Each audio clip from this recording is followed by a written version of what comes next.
welcome to the MedSynapse podcast, where we explore groundbreaking topics in healthcare. I am Dr. Simran, your host, and today we are diving into the transformative world of ovarian rejuvenation techniques. Did you know that over 10% of women seeking fertility treatments are exploring cutting edge methods like ovarian rejuvenation? Joining us to shed light on this fascinating topic is Dr. Meena Garg, a leading expert in reproductive health and the founder of Garg Mission Hospital. Dr. Garg, it's a pleasure to have you with us today. Hello Simran, how are you? I'm very fine, thank you, ma'am. And how are you? I'm good too. Thank you so much, MedSynapse and Simran, for giving me the opportunity to talk on this novel subject of ovarian rejuvenation. In this, I am myself Dr. Meena Garg, working in Garg Mission Hospital as consultant for the past 40 years. I have seen a sea change in ovarian rejuvenation and the latest advancements in infertility. So, as we talk of ovarian rejuvenation, our aim is to potentially rejuvenate the ovary. And it requires multiple medical advancements and techniques, whereas we can enhance the ovarian reproductive window and increase the fertility age to an unexpected levels. So back to basics, we are born with about 2 million eggs and we lose about 11,000 eggs per month till puberty. And about puberty, we are left with 4 million eggs. And then the loss is about 1,000 per month. So, this loss is irrespective of pregnancy, menstruation, OC pills, disease, etc. But the thing is that as woman ages, her ovarian reserve decreases. So the number of viable eggs decrease. This leads to delay in conception, decreased fertility, loss in menstrual cycles, and also other detrimental factors like osteoporosis, cardiovascular diseases, fractures, depression, etc. Thus arose the need of ovarian rejuvenation. Unfortunately, some women lose their ovarian function much earlier than even 40 years of age. Also, some women like to have their own children even when they have attained menopause. Some women generally like to delay their conception because of any family problem or due to husband being in the armed forces or any other reason. Then she has lost her ovarian function at an early age, we call it premature ovarian failure. But now this term is more commonly said as POI, means primary ovarian insufficiency.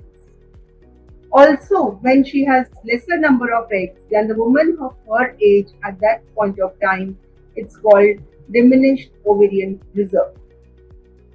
So why is it? The incidence is increasing as you say. Say about from 0.9%, it is more than 1.9% globally. The reasons can be many, though common, like it can be genetic disorder, heterogeneous genetic disorder, immunological factors, environmental factors, stress factors, and iatrogenic like surgical procedures on the ovary and radiotherapy and chemotherapy. It can be even idiopathic cause for ovarian reserve decrease. So what are the criteria we take for this? There can be many criteria like loss of menstrual function, inability to conceive, but then, scientifically speaking, we generally take three parameters into consideration. The first is the follicle stimulating hormone, that is the FSH. So there are varied opinions. How much is FSH level to say it's premature menopause? Generally, we take it 15 international units per liter, and two readings at least 4 weeks apart are considered to be okay. And then is your anti-malarial hormone. The levels of anti-malarial hormone, if it's less than 1.5 nanograms per ml, we consider them in the group of POI. And on laparoscope, on ultrasound, if the AFC, the antral follicle count, is less than 5, we generally label these women as primary ovarian insufficiency candidates. All these candidates now are for ovarian rejuvenation techniques. And we have various techniques to boost the egg formation, repair, regulate, regenerate the ovaries, and give them parenthood chances even if they are not menstruating.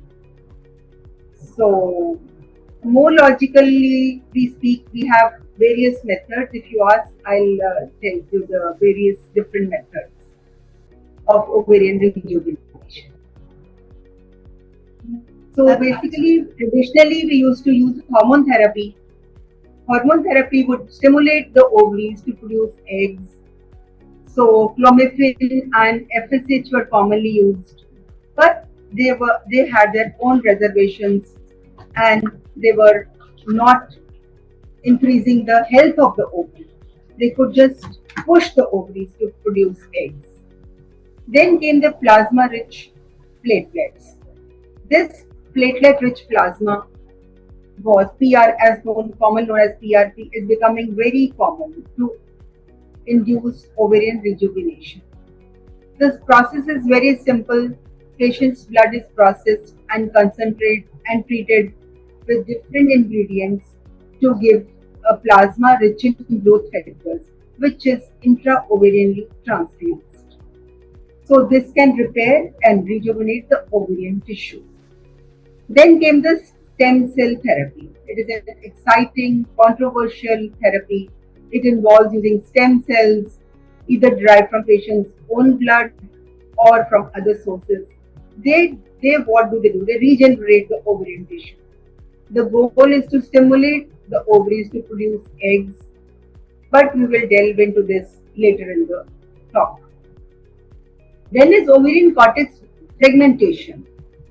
What is done is ovarian cortex is laparoscopically removed, segmented into smaller pieces, and then it is laparoscopically injected into the other ovary to activate the dormant follicles. So then is ovarian revitalize. In this we do 3 techniques. We stimulate the growth factors, we mobilize the bone marrow stem cells, and we microinject the plasma-rich growth factors into the ovary. So that was an overview of what exactly ovarian rejuvenation techniques is all about and what all therapies can be effectively used in order to do that. So moving ahead with this, what one specific therapy do you feel is most promising in this? There is no one technique which is promising. It is a very lavishly expanding field, and a lot of research is on and on. So I would first of all take them step by step. So we talk about it suits which patient, which shoe fits which one. So let's talk about PRP for ovarian rejuvenation. PRP is a fascinating approach, as we've already talked about it. Patients' own platelets are used here, and it is borrowed from other branches of medicine like orthopedics and skin, where it was used to heal the injuries and repair the skin diseases. But here in the ovaries, it is used to increase the hormone level of the ovaries and even induce ovulation in otherwise unovulating women now. It is particularly beneficial in premature ovarian failure or primary ovarian insufficiency patients. What are platelets? Platelets are rich in cytokinins that are growth promoting factors. Activation and enrichment of platelets can make them even more capable of either activating the ovaries or producing hormones in there. Platelets that we prepare in the lab are rich in various factors like PDAGF, VGF, FGF, TGF, EGF, interleukin 8, etc. Many pregnancies have been achieved by the use of PRPs. The procedure is very simple. About 15 ml of patient's venous blood is withdrawn and it is taken to the lab for processing. This blood is centrifuged in the laboratory for 1200 revolutions per minute for 12 minutes, and we get three layers: the upper layer, the middle buffy layer, and the lower. The upper is the plasma, the middle layer has the WBC, and the lower is the earth. So we aspirate the upper layer of platelets and into a sterile conical tube, and this is again centrifuged for say 3300 revolutions per minute for 7 minutes. And then we use the upper 1/3 has a poor plasma, the lower 1/3 has a soft pellet which is rich in platelets. What does it do? It increases the nutrients in the ovary. It causes microangiogenesis in the ovary. It increases the microenvironment of the ovary. It decreases the fibrin activity that causes atresia of the follicle. It also decreases the apoptosis of granulosa cells in the ovary. It decreases the reactive oxidative stress species in the ovary, thus improving oxidative stress. It promotes the growth of primordial follicles. So, with so many benefits, why do we not use it so commonly? Because it has its limitations. It is not sure shot. It is not permanent. It can cause infection. It can cause overgrowth of the cell, thus being tumorigenic. So, it can even be detrimental to the embryo. So, therefore, we are looking for something else now. So, after this comes the stem cell theory. So, once we dive into stem cell theory, we feel that the undifferentiated stem cells can be differentiated into different cell types depending upon the need.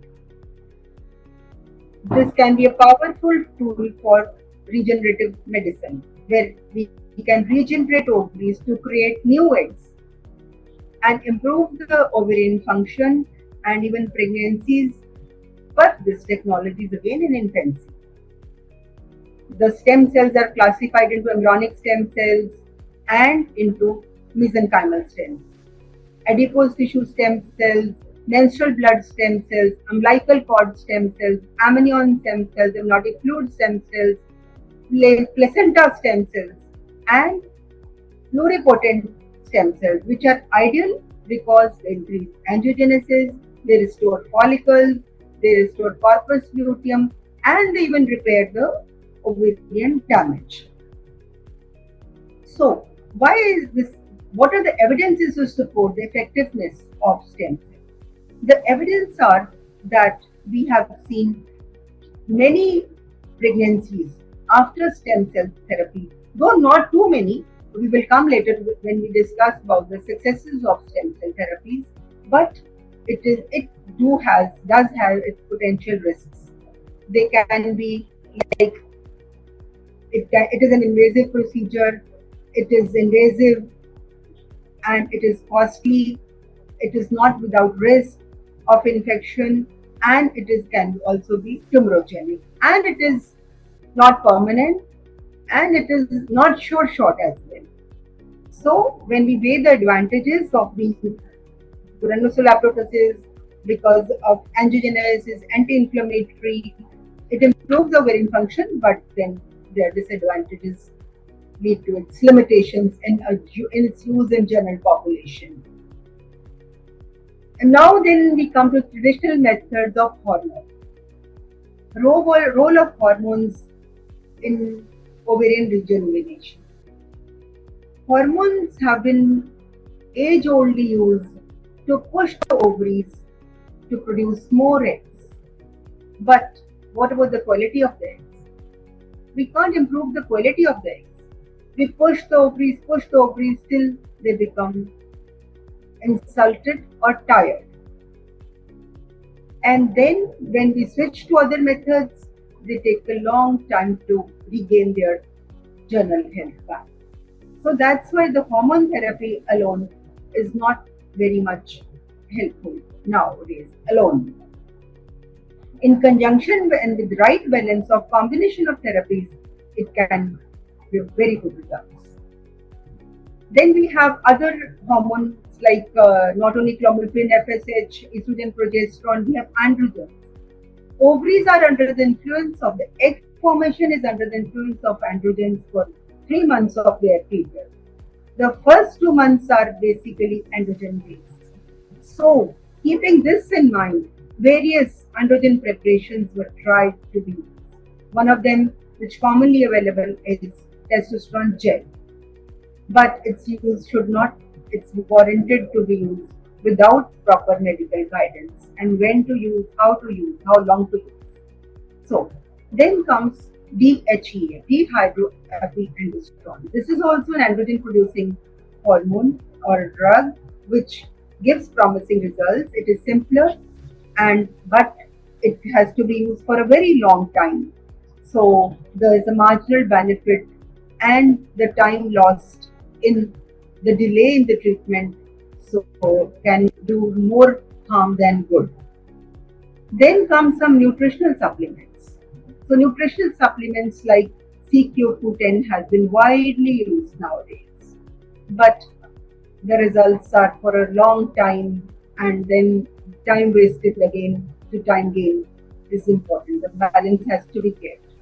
Then comes vitamin D, folic acid, resveratrol, melatonin, and then is rapamycin, etc., which are nutritional supplements which can regenerate the ovary. But the percentage of patients that benefit from this medical treatment is very low. So we then switch to other methods. Lot of research is on, and we have novel methods. We'll talk about them later. As we talk of the success stories of these treatments, recently, in 2018 and 20, use of PRP in few patients. The study was very small, but the parameter to say its efficacy was AMH. AMH was significantly increased. AFC was increased. FSH was decreased, and also luteinizing hormones was in a lower level to see the efficacy of PRP in ovarian aging patients or POA patients. So in 2022, a lateral study was conducted where a few women, 8 perimenopausal women were studied, and these women were given PRP, and in these the vascularity of the ovary was increased. They had better oocytes on oocyte retrieval in IVF cases, and then they even had babies. The percentage though is very small, say 7.4%, but still there is a ray of hope. Also because it is a minimally invasive procedure, PRP, so it has some promising results in the long term. Then there was a case in 2023 where a girl was on chemotherapy. She was a cancer survivor. She had to go into chemotherapy, so her ovarian tissue was harvested and cryopreserved. And after a long time, this was transplanted back into her ovaries. And very happily, she retained her ovarian function, hormone production, and even had a healthy live baby at a later age. So these in gonadotoxic substances, when they have to be used, it's very promising to use PRP. In stem cell therapy, we have one study in 2021 where clinical researchers used autologous bone marrow to treat women with POI, and they regained their ovarian function. the return of menstruation, and improved hormone levels. So the trial is still going on. The results are promising, but very early to say anything finally. This was all actually so inspiring to listen that these all therapies are actually doing wonders, and this is coming from you again. So it is like everyone needs to actually incorporate this. But looking onto the aspects, as you mentioned, there are some benefits, so there are some disadvantages also followed by that. So you have outweighed all the advantages and disadvantages that one can experience while using these therapies and techniques on their patients. So, mentioning about the recent technologies, so do you think that certain recent advancements would help in doing this? Because it is all a nascent field at the moment. It is like being used recently. So, any other thing that can even improve this? So, do you think any such recent advancements are coming up?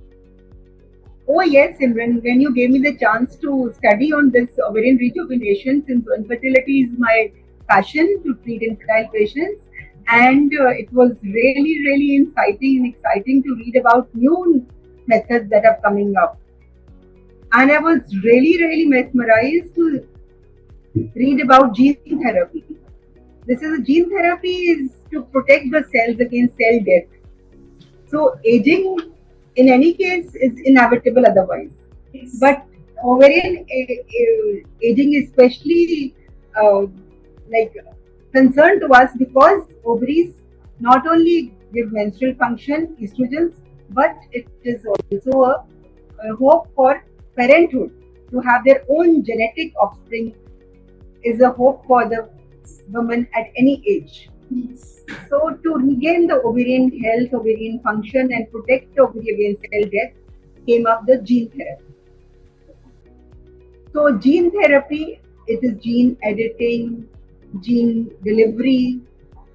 Then was stem cell driven mitochondrial transfer therapy.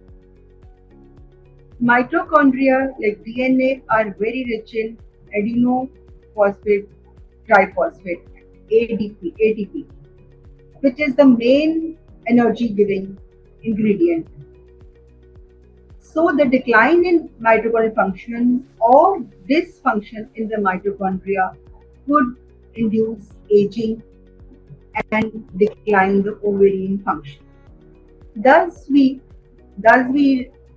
came with the need of mitochondrial biogenesis in the ovary through gene therapy and improving the cellular energy production in the ovarian genes. Then is the mitochondrial RNA. Third is the mitochondrial RNA. The mitochondrial RNA are the storehouses. They are found in urine, plasma, and serum. They cause folliculogenesis. Extensive research is on to lay the foundation stone of mitochondrial RNA in primary ovarian insufficiency. Then came the other novel methods like telomerase activity. What is telomerase? Telomeres are small caps on the ends of chromosomes that maintain the length of the chromosome. As there is aging, the length of chromosome decreases. So telomerase is an enzyme which maintains the telomere caps intact. So through gene therapy, telomerase is injected to maintain the length of the chromosomes of the ovary so that the age of the ovarian tissue is maintained. Then we have imaging techniques like optical cohesive tomography. What do we do through this? We localize the primordial follicle. They say the ovary has at least 74% primordial follicles which have not developed oocytes. So what do these imaging sciences do? They can localize these latent primordial follicles to pick up for gene therapy and improve the ovarian function. Then we have another advancement in better culture media. Since we are doing all these, culture media is required. So various better culture medias need to come up. Then we also have stem cell exosome theory. The stem cell exosome therapy mainly aims at decreasing the heterogeneity and immunogenicity of gene therapy. We also have gene cell stem cells, gene edited stem cells. The stem cells that we transfer are gene edited, genetically edited, so that we can specifically modify the expression of the hormones. Also, we have gene edited hormone therapy, not only directly giving hormones, but genetically useful hormones are given. Then we have various biomaterials which can be used along with stem cell therapy. They can be allogeneic, they can be hyaluronic acid or collagen, and various other biomaterials which can be used along with the stem cell or gene therapy to promote the cellular growth in the ovary. The aim being to decrease the granulocyte apoptosis, to increase angiogenesis, to decrease fibrin degradation inside the ovary, to decrease fibrinolysis, to decrease fibrin content, to increase the corpus luteum effect, aging, decrease the aging of the corpus luteum, and increase vascularity, improve the microenvironment of the ovary, increase micronutrition to the ovary. So, keeping this as an aim, we are all the time cautiously but patiently going into researches day by day. There are various regulatory bodies also. They do not allow us to unpresently use these maneuvers as a trial basis on anybody. So that is actually full of insights, because it was like from starting till end, everything is crystal clear that what exactly one needs to do whenever they opt for such techniques. Even the doctors can listen to this and understand that overall techniques and recent advancements, if when combined, can give a better patient outcome. So this was really helpful, and it would be really when the listeners will listen to it, it will definitely help them even learn more better from what all techniques you have mentioned. So thank you, Dr. Garg, for sharing your expertise on ovarian rejuvenation techniques. It's been fascinating to explore these cutting-edge approaches with you. To our listeners, thank you for joining us on MedSynapse. And if you are a healthcare professional and would like to share your insights or expertise on our platform, please contact us. We would love to hear from you. Stay tuned for more such discussions on latest advancements in healthcare. Until next time, take care.